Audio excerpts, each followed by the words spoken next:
Mawakili wa rais mteule William Ruto wanasisitiza kuwa alishinda kwenye uchaguzi uliokamilika Agosti 9. Mawakili hao wanasema kuwa walalamishi wanajaribu mapinduzi na kuhujumu haki ya wakenya kuwachagua viongozi.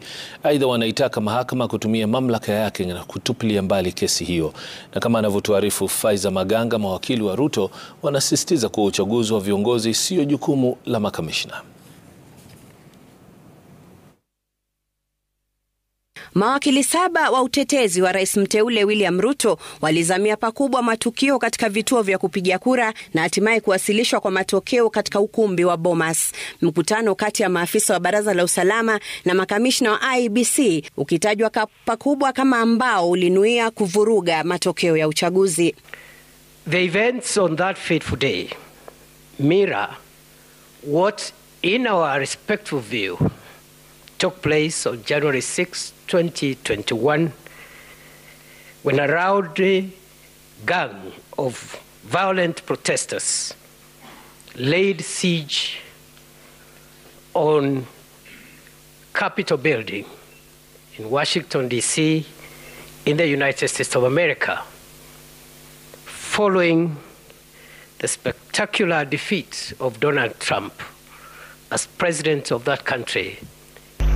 The commissioners at Serena Hotel opened by saying, "We've conducted a very good election. It's only gone bad towards the end." You will ask yourselves, does somebody disown results which he doesn't know? Do you believe these commissioners did not know what the outcome has been? We submit they knew the result, and that is why they were disowning it. Wakiegemea hati kiapo zilizowasilishwa na IEBC, mwenyekiti wake Wafula Chebukati na makamishna Boya Molu na Abdu Gulie kuhusu matokeo ya uchaguzi yaliyohakikiwa mbele ya mawakala wote wa wagombea urais na hatimaye kutangazwa na Chebukati, matukio ya Bomas yakitajwa kama uhaini. Those events and those activities amount to nothing short of a flagrant attempt to overthrow the constitution of our country, to subvert the sovereign will of the people of Kenya, contrary to Article 1 of the Constitution.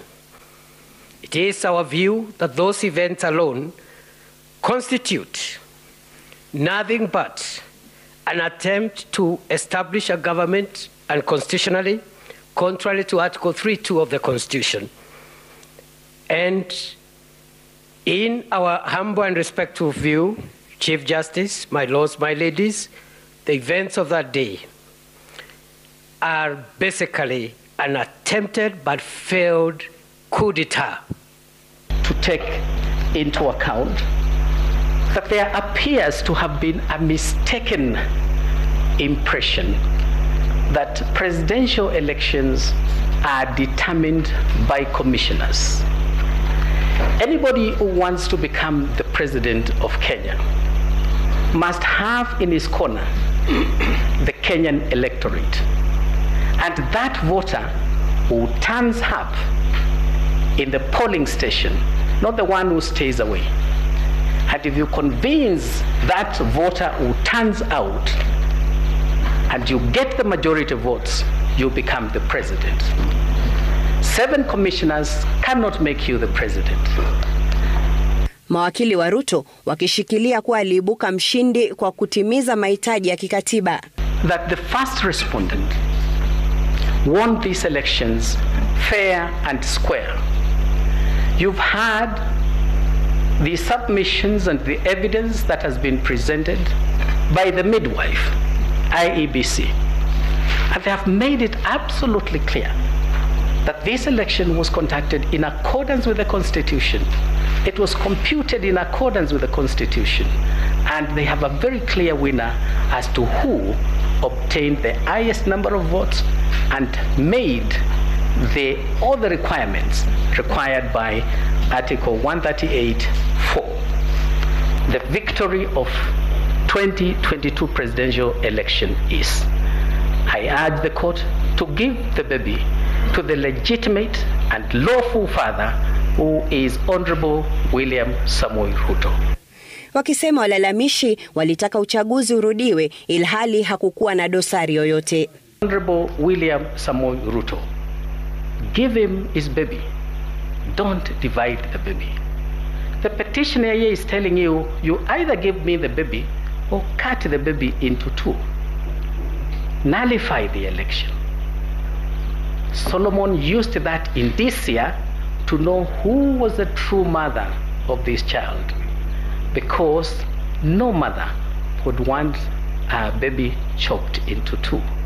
And so by the petitioner coming to tell you here, if you don't give me the baby, slice the baby into two, you already know whose baby the victory of 2022 presidential election is.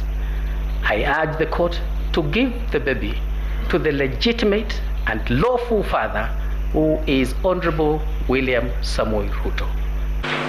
And this is a country I always have thought is a country of hope and opportunity.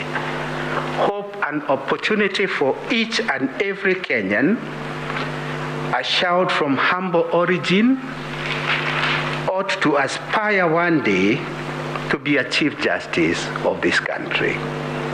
A child of very humble origin ought to aspire to be a top surgeon in this country.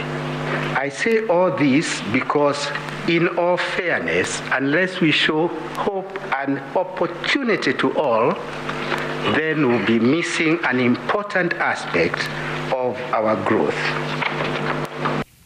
Hapo kesho, upande wa walalamishi utatoa majibu kwa maswala yaliyoibuliwa leo. Faiza Maganga, Runinga ya Citizen.